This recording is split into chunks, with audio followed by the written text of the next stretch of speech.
Welcome, dear students. I'm going to teach you computer science. Lecture number 3. आज के lecture को continue करने से पहले देखते हैं कि लास्ट लेक्चर में आपने क्या पढ़ा था। आपने देखा कि हाई लेवल लैंग्वेज की मुख्तलिफ खसूसियात कौन सी होती हैं जो उसे एक आसान और बेहतर लैंग्वेज बनाती है। उसके बाद आपने देखा सोर्स कोड क्या है, ऐसा कोड जो हाई लेवल लैंग्वेज में लिखा गया हो, और ऑब्जेक्ट कोड जो कि मशीन लैंग्वेज में लिखा गया हो। सोर्स कोड को तब्दील करने के लिए ऑब्जेक्ट कोड में हमें ज़रूरत होती है एक अदद ट्रांसलेटर की। दो लोग आपस में तभी कम्युनिकेट कर सकते हैं जब उनकी लैंग्वेज सेम हो या वो एक दूसरे की लैंग्वेज समझते हों। इस केस में जब दोनों एक दूसरे की ज़बान ना समझ पाएं तो उन्हें एक ट्रांसलेटर की ज़रूरत होगी जो एक की बात दूसरे को समझा सके। इसी तरह कंप्यूटर हमारी लैंग्वेज को समझ नहीं सकता, उस तक अपनी बात पहुंचाने के लिए हमें एक ऐसे प्रोग्राम की ज़रूरत है जो हमारी बात को कंप्यूटर की ज़बान में कन्वर्ट कर सके। ऐसा प्रोग्राम ट्रांसलेटर कहलाता है। तो सबसे पहले देखते हैं लैंग्वेज प्रोसेसर क्या होता है। Language processor is also known as translator. आप इसे ये एक ही चीज़ के दोनों नाम हैं। Language processor or translator is a program that converts the instructions of high level or assembly language into machine language. Language processor या translator एक ऐसा प्रोग्राम है जो कि हाई लेवल इंस्ट्रक्शन और असेंबली लैंग्वेज में लिखी हुई हिदायत को कन्वर्ट करता है मशीन लैंग्वेज में। ठीक है, कन्वर्ट करना क्यों ज़रूरी है? कन्वर्ट करना इसलिए ज़रूरी है क्योंकि कंप्यूटर हाई लेवल लैंग्वेज को या असेंबली लैंग्वेज को डायरेक्टली समझ नहीं सकता। वो सिर्फ एक ही लैंग्वेज को समझता है, वो है मशीन लैंग्वेज।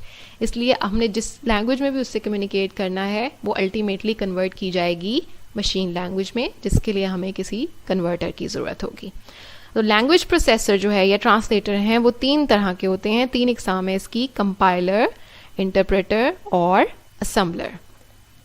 सबसे पहले देखते हैं कंपाइलर क्या होता है। A compiler is a translator that converts the instructions of high-level language into machine language as a whole. Compiler एक ऐसा translator है जो कि high-level language में लिखी हुई हिदायत को convert करता है मशीन लैंग्वेज में। बट एज अ होल जो लफ्ज़ इस्तेमाल किया जा रहा है यहाँ पे, ये इस कंपाइलर को एक्सप्लेन करने के लिए बहुत मुफीद है। वो कैसे कि ये हाई लेवल लैंग्वेज को मशीन लैंग्वेज में कन्वर्ट करता है। पूरे के पूरे प्रोग्राम को, जितनी इंस्ट्रक्शंस एक प्रोग्राम में लिखी गई हैं वो इनको एक ही वक्त में कन्वर्ट करता है मशीन लैंग्वेज में। लेकिन इसके बरक्स जो दूसरी टाइप है हमारे पास जो है interpreter. N interpreter is a translator that converts the instructions of high level language into machine language statement by statement. Interpreter एक ऐसा ट्रांसलेटर है जो काम तो वही करता है, हाई लेवल लैंग्वेज को कन्वर्ट करता है मशीन लैंग्वेज में, लेकिन फ़र्क क्या है कि ये स्टेटमेंट बाय स्टेटमेंट या लाइन बाय लाइन कन्वर्जन करता है। अच्छा, इसका फ़ायदा क्या है? लाइन बाय लाइन कन्वर्ट करने का फ़ायदा ये है कि आप जो एरर डिटेक्शन है वो आसान हो जाती है और आपको फ़ौरन पता चल जाता है कि किस लाइन में एरर है, जबकि कंपाइलर पूरे प्रोग्राम को एक साथ कन्वर्ट करता है तो एरर का हमें बाद में पता चलता है। थर्ड जो टाइप है ट्रांसलेटर की वो कहलाती है assembler. An assembler is a translator that converts the instructions of assembly language into machine language.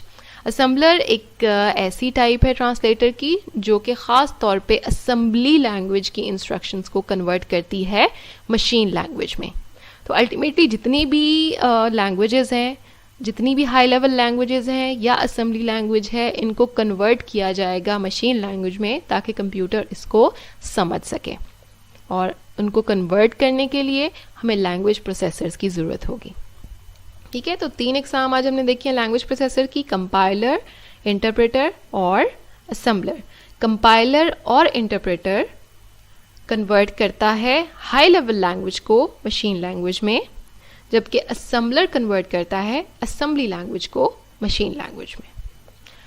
आज के टॉपिक के हवाले से जो क्वेश्चंस बनते हैं वो आपके सामने मौजूद हैं, which is what is translator, name different types of translator. इसमें आपने नाम लिखने हैं तीनों ट्रांसलेटर्स के: कंपाइलर, इंटरप्रेटर एंड असेंबलर।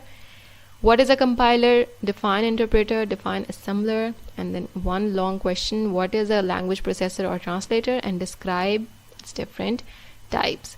एक लॉन्ग क्वेश्चन बनता है, इंपॉर्टेंट लॉन्ग क्वेश्चन है बोर्ड के पॉइंट ऑफ व्यू से भी. आपने इन सबको लर्न करना है.